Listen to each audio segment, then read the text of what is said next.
Hello friends, नमस्कार, जय हिंद। स्वागत है आप सभी लोगों का आपके अपने यूट्यूब चैनल परिवर्तन द एजुकेशनल हब में। फ्रेंड्स, आपको पता है सीटेट का एग्ज़ाम के फॉर्म भर चुके हैं और अपनी ये क्लास लगातार चल रही है। इससे पहले आपकी अलग अलग क्लासेस हो चुकी हैं। आज की क्लास जो बेसिकली हमारी बेस्ड है वो हमारी माइक्रो टीचिंग यानी सूक्ष्म शिक्षण उस पर बेस्ड है। अब हम लोग आज जानने की कोशिश करेंगे कि सूक्ष्म शिक्षण यानी माइक्रो टीचिंग कैसे की जाती है, इसमें कितने पद आते हैं और किन किन कौशलों का इसमें विकास किया जाता है। तो देखते हैं, लिखा है माइक्रो टीचिंग, जिसको हम लोग हिंदी में कहते हैं सूक्ष्म शिक्षण। सूक्ष्म शिक्षण के बारे में अगर आप जानेंगे तो परिभाषा इतनी इंपॉर्टेंट नहीं है, लेकिन वीडियो है तो आपको बताना जरूर पड़ेगा। यह शिक्षण का एक छोटा सा प्रारूप होता है। देखिए, सूक्ष्म मतलब ये क्या होता है, थोड़ा, यानी कोई एक बड़ा कार्य है उसका एक छोटा सा हिस्सा। यह शिक्षण का एक छोटा सा प्रारूप है जिसमें कक्षा में शिक्षण क्रियाएं सूक्ष्म रूप से कार्य करती हैं। अर्थात जो पूरा जो टीचिंग प्रोसेस होता है इसको एक छोटे से भाग में तोड़ तोड़ के अलग अलग करके बना दिया जाता है और इन भागों को ही क्लास में एक एक करके पढ़ाया जाता है। इसी पढ़ाने की पूरी विधि को हम लोग सूक्ष्म शिक्षण या माइक्रो टीचिंग कहते हैं। तो इसमें जब सूक्ष्म शिक्षण की बात आती है तो इस सूक्ष्म शिक्षण को सबसे पहले लाया कौन था, तो जो भी लाता है तो उसको हम लोग हमेशा जनक कहते हैं। जैसे कंप्यूटर का जनक चार्ल्स बेबेज हैं आपको, वैसे ही आपके जो सूक्ष्म शिक्षण के जनक हैं वो एलन महोदय हैं। यानी इस सूक्ष्म शिक्षण को लाने का जो योगदान है वो किसका है, एलन महोदय का है। तो ये आप पॉइंट ध्यान रखिएगा, सीटेट में क्वेश्चन इससे आ जाता है कि सूक्ष्म शिक्षण यानी माइक्रो टीचिंग का जनक कौन है, who was the father of micro teaching, तो एलन। आगे देखते हैं इसका उद्देश्य क्या रहता है। इससे क्वेश्चन कभी कभी बन सकता है, पुटअप किया जा सकता है आपसे। देखिए, सूक्ष्म शिक्षण का उद्देश्य क्या है। जैसे आप लोगों ने देखा होगा कि एक होता है शिक्षण, एक होता है प्रशिक्षण। शिक्षण कार्य है आपकी टीचिंग, जबकि प्रशिक्षण कार्य है आपकी ट्रेनिंग। तो ये आप सूक्ष्म शिक्षण को सूक्ष्म शिक्षण ना समझ के सूक्ष्म प्रशिक्षण समझिए। यानी यहाँ पे आपको पढ़ाना कैसे है। जैसे हम लोगों ने देखा था एनसीएफ और एनईपी आप में, तो आईटी में, इन सभी में क्या लिखा था कि बच्चा पढ़ता कैसे है। तो यहाँ क्या है कि टीचर पढ़ाता कैसे है। वही चीज़ आपको देखने को मिलती है आपके सूक्ष्म शिक्षण में। तो सूक्ष्म शिक्षण का जो उद्देश्य है वो यही है, कम समय में अधिक दक्षता प्रदान करना। दक्षता का मतलब आपसे है कि हर वो स्किल टीचर के अंदर डेवलप कर देना जो वो यूज़ करके अपनी क्लास में ज़्यादा से ज़्यादा पढ़ा सकता है। और ऐसा क्यों किया जाता है, उसका करने का कारण है समावेशी कक्षा, यानी जो आपकी इंक्लूसिव आपकी जो होती है क्लास, उसमें आप कैसे बच्चों को पढ़ाओगे, क्योंकि उसमें आपके हर तरीके से बच्चे आपको मिलेंगे, चाहे वो शारीरिक अक्षमता हो, चाहे वो मानसिक अक्षमता हो, चाहे वो शारीरिक तीव्रता हो, चाहे मानसिक तीव्रता हो। हर प्रकार के बालक आपके अपनी क्लास में मिलते हैं। तो इस शिक्षण में क्या किया जाता है कि कम समय में ही, यानी थोड़े से समय में ही जो शिक्षक है उसके अंदर ज़्यादा दक्षता यानी आपको एक पावर जो है वो दे देना, किस चीज़ की, क्लास को संभालने की। तो ये जो सूक्ष्म शिक्षण होता है ये पूरी एक साइकिल है। कैसी साइकिल है, ये इस प्रकार की साइकिल है कि इसमें आपको विभिन्न विभिन्न प्रकार के कौशलों का प्रयोग करना पड़ता है। जैसे आप लोगों ने अगर सूक्ष्म शिक्षण जिन्होंने बीएड डीएलएड किया है उन्होंने ये क्लास में टीचिंग की होगी, अपने समकक्ष साथियों के साथ बैठ के ही क्या किया जाता है, इसमें एक एक कौशलों को डेवलप किया जाता है। इसमें जो सबसे पहला कौशल आता है वो होता है आपका पाठ प्रस्तावना कौशल। पाठ प्रस्तावना कौशल में जो आप यहाँ देखिए लिखा है प्रश्न प्रवाह, इसी में आता है वो।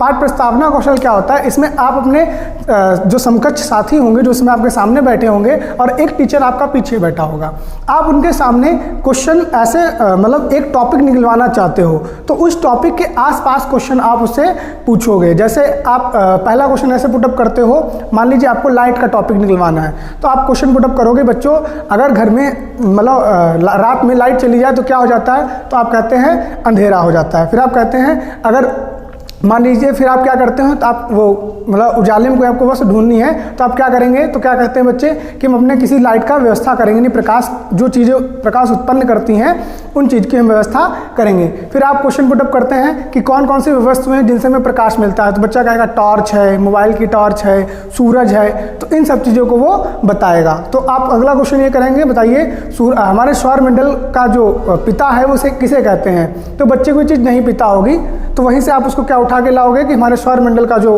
पिता है वो सूर्य है। यानी आज का टॉपिक हमारा क्या हो जाएगा, सूर्य हो जाएगा। तो ये पूरा एक कौशल डेवलप किया जाता है, यानी एक जो शिक्षण सूत्र होता है अज्ञात से ज्ञात की ओर, यानी ज्ञात से अज्ञात की ओर, यानी जो बच्चों को पहले पता है उनके बारे में आप उनसे निकलवाते हो और फिर वो जानकारी देते हो जो उन्हें नहीं पता है। तो इस तरीके के जो कौशल हैं वो धीरे धीरे डेवलप किए जाते हैं। आप लोगों ने देखा होगा जिसमें एक कौशल लिखा है आपका श्यामपट्ट कौशल। ये क्या है? श्यामपट्ट मतलब होता है आपका ब्लैक बोर्ड। आपने लोगों ने देखा होगा कुछ टीचर होते हैं जो बहुत सीधा लिखते हैं और कुछ ऐसे होते हैं कि जो दाएं से लिखते हैं और बाएं की तरफ उठते हुए चला जाता है। तो उस ऐसे समय में क्या किया जाता है, एक कौशल होता है जिसमें आपको कहते हैं आपका श्यामपट्ट कौशल। इस कौशल में बेसिकली यही सिखाया जाता है कि लिखना कैसे, यानी आप अपने एक लाइन को जोड़ते हुए चले जाइए, आपकी जो लाइन है वो सीधी होते हुए चली जाएगी। ऐसा रीज़न क्यों है? क्योंकि आपके ब्लैक बोर्ड पे आपकी कॉपी की जैसे लाइनें नहीं बनी होती। जैसे आप ये व्हाइट बोर्ड देख रहे हैं तो बेसिकली आप इसमें देख रहे होंगे मोस्टली इसमें सीधा लिखने की कोशिश की गई है। अब अगर यही चीज़ आपकी मैं ऐसे लिखना शुरू करूँ इस तरीके से तो वो आपको पढ़ने में भी अच्छा नहीं लगेगा। तो इस कौशल का जो विकास है वो आपके सूक्ष्म शिक्षण में किया जाता है। फिर जैसे आपका यहाँ पे लिखा है पुनर्बलन कौशल। ये क्या है? मान लीजिए जैसे आपने बहुत अच्छी चीज़ किसी बच्चे से पूछी और उस बच्चे ने आपको वो चीज़ बता दी, यानी तो आप क्या करोगे? उस बच्चे को डांटोगे नहीं, आप उसे थोड़ा सराहना दोगे, देखो कितना अच्छा बच्चा है, मैंने कल कहा था कि ये पाठ पढ़ के आना, ये बच्चा वो पाठ पढ़ के आया है, या जो कोई भी है वो पढ़ के आया है। तो आप एक बच्चे को जब पुनर्बलन देते हो तो उस बच्चे के अंदर एक उत्साह उत्पन्न होता है आगे बढ़ने का। ठीक है, तो ऐसा वो देखकर सारी क्लास एक दूसरे से सीखने की कोशिश करती है। तो ये विभिन्न के जो कौशल हैं वो विकसित किए जाते हैं आपके सूक्ष्म शिक्षण में। अब इस सूक्ष्म शिक्षण मैंने बताया ना, सूक्ष्म शिक्षण के जितने भी प्रतिमान हैं वो सभी एक साइक्लिक वे में चलते हैं, यानी एक माइक्रो टीचिंग का साइकिल होता है, उसी पे ये आपकी माइक्रो टीचिंग बार बार कार्य करती है। इन टीचिंग में जो सबसे पहला फ्रेंड्स आता है वो आता है आपका योजना, यानी जो आपकी प्लानिंग होती है, पाठ योजना इसको बेसिकली बोलते हैं। जो लेसन प्लान होता है वो बनाया जाता है। इस लेसन प्लान को बनाने के लिए आपको किसी भी प्रकार के समय का निर्धारण नहीं दिया जाता, आप बिल्कुल फ्री होते हो आप अपना पाठ बनाने के लिए। आप मान लीजिए आपने पूरा अपना पाठ तैयार किया, आप पाठ तैयार करने के बाद आप क्या करोगे? शिक्षण कार्य करोगे, नहीं टीचिंग करोगे। टीचिंग अब आप कर लोगे तो आप ये भी तो देखोगे ना कि आप मतलब जो बच्चों ने सीखा है आपसे कितना सीखा है, यानी आप उनसे अब क्या लोगे? प्रतिपुष्टि, जिसे हम लोग इंग्लिश में क्या कहते हैं? फीडबैक। यानी अब आप बच्चों से क्या लोगे? अपना फीडबैक लोगे। और फीडबैक लोगे कैसे? क्वेश्चन पूछ के। जैसे मान लीजिए आपने सूर्य अपना टॉपिक निकलवाया था, अब आप सूर्य के बारे में बताओगे। सूर्य हमारे सौरमंडल का एक तारा है और हमारे सौरमंडल का पिता है, इसके आसपास 8 ग्रह चक्कर लगा रहे हैं, सूर्य की ऊर्जा बहुत ज़्यादा है, सूर्य 3 परतों में डिवाइड है, ये सब करके आप पूरा उसको बताओगे। फिर उन्हीं सूर्य से जो आपने चीज़ें उनको डिस्क्राइब की हैं, जिन्हें आपने बताया है, फिर उन्हीं से आप उन क्वेश्चनों को पूछेंगे। उन्हीं का मतलब यहाँ पे बच्चों से हैं। तो ये प्रतिपुष्टि होने के बाद में अब सिर्फ आप सौर के बारे में नहीं बताओगे, फिर आप थोड़ा ग्रह के बारे में बताओगे। कोई बच्चा पूछ सकता है कि ग्रह क्या होते हैं, फिर आप उनको बुध, पृथ्वी, मंगल इनके बारे में बताओगे। तो पुनः योजना, एक बार फिर से आप क्या करोगे? पुनः पाठ्य योजना बनाओगे। फिर पाठ्य योजना बनने के बाद फिर से आप पढ़ाओगे, और फिर से पढ़ाने के बाद आप फिर से एक बार फीडबैक लोगे। तो ये पूरी एक साइकिल चलती है कि पहले पाठ बनाया, फिर पढ़ाया, पढ़ाने के बाद बच्चों से क्वेश्चन यानी प्रतिपुष्टि किए, फिर हमने दोबारा उस पाठ को थोड़ा सा आगे बढ़ाया, फिर पढ़ाया और फिर हमने बच्चों से प्रतिपुष्टि लिए। तो इस सोपान में यानी इस आपके पूरे साइकिल में 6 चरण आते हैं और ये 6 चरण आपके पूरे 36 मिनट यानी 36 मिनट कवर करते हैं। अब हम लोग देखते हैं कि ये चरण कवर कैसे करते हैं अपना समय। तो इसमें देखिए जो पहला आपका चरण है जिसका नाम है पाठ योजना निर्माण, यानी लेसन प्लान कैसे बनाया जाता है। तो मैंने आपको बताया था कि जो आपका जो पहला चरण है, इस पाठ्य योजना निर्माण के लिए किसी भी प्रकार के समय का आपका बंधन नहीं होता है। इस प्रकार की आप पाठ्य योजना कितने भी समय में आप बना सकते हो। तो वही लिखा है, पहले टीचर पाठ्य योजना का निर्माण करेगा, यानी अगर आप पढ़ाने जा रहे हो तो आप किसी भी प्रस्तावना प्रश्न के आसपास की चीज़ों को आप क्या करोगे? आराम से उस क्वेश्चन बना लोगे। दूसरा आता है कक्षा शिक्षण। अब ऐसा तो है नहीं, पाठ्य योजना में अगर आप समय के बंधन में नहीं थे तो कक्षा शिक्षण में भी बंधन में रहेंगे। आप भी जब मास्टर या टीचर बन जाएंगे तो आपको एक फिक्स टाइम दिया जाएगा कि 35 से 40 मिनट आपको अपने क्लास में पढ़ाना ही पढ़ाना है। आप ये नहीं कि गए दूसरे मास्टर का भी टाइम आपने ले लिया, तो ऐसा नहीं कर सकते। तो कक्षा शिक्षण में यानी जब आप क्लास टीचिंग करोगे तो इसमें आपको 6 मिनट मिलेगा। यानी पाठ योजना बनाने के बाद शिक्षक कक्षा में आकर 6 मिनट का शिक्षण कार्य करेगा। तो इस प्रोसेस में आपको 6 मिनट मिलेंगे, यानी 6 मिनट में आपको अपना टॉपिक निकलवा के बच्चे को डिस्क्राइब भी करना होगा। उसके बाद उससे प्रतिपुष्टि लेनी होगी। प्रतिपुष्टि लेने के लिए भी आपको कितना मिनट मिलेगा? 6 मिनट आपको वहाँ पे दिया जाएगा।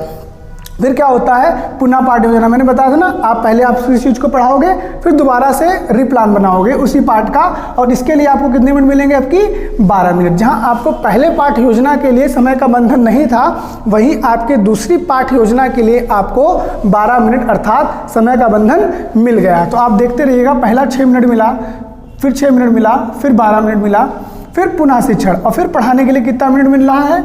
6 मिनट मिल रहा है। और फिर दोबारा प्रतिपुष्टि लेने के लिए भी कितना मिनट मिल रहा है?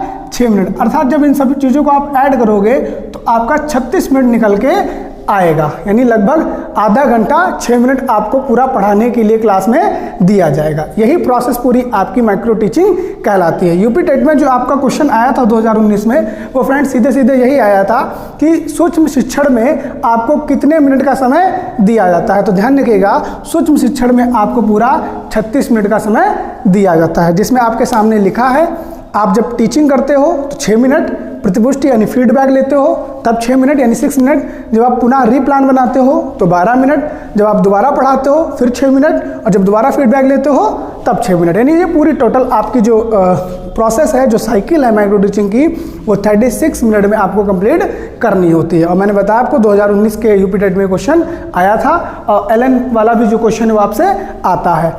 अब ऑर्डर से भी आपका क्वेश्चन आता है। इन ऑर्डर को क्रम में लगा के पूछ देते हैं, कक्षा शिक्षण के बाद निम्न में से कौन सा एक सोपान आएगा?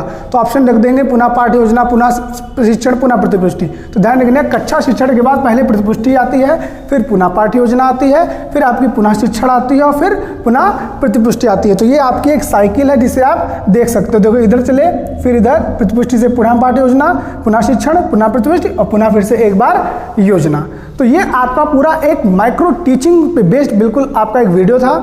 इससे अच्छा वीडियो आपको यूट्यूब पे नहीं मिलेगा। बिल्कुल शॉर्ट फॉर्म में मैंने आपको माइक्रो टीचिंग के बारे में बताया है। अगर आपको वीडियो पसंद आया हो तो हमारे चैनल को बिना सब्सक्राइब किएगा मत जाइएगा। Thank you.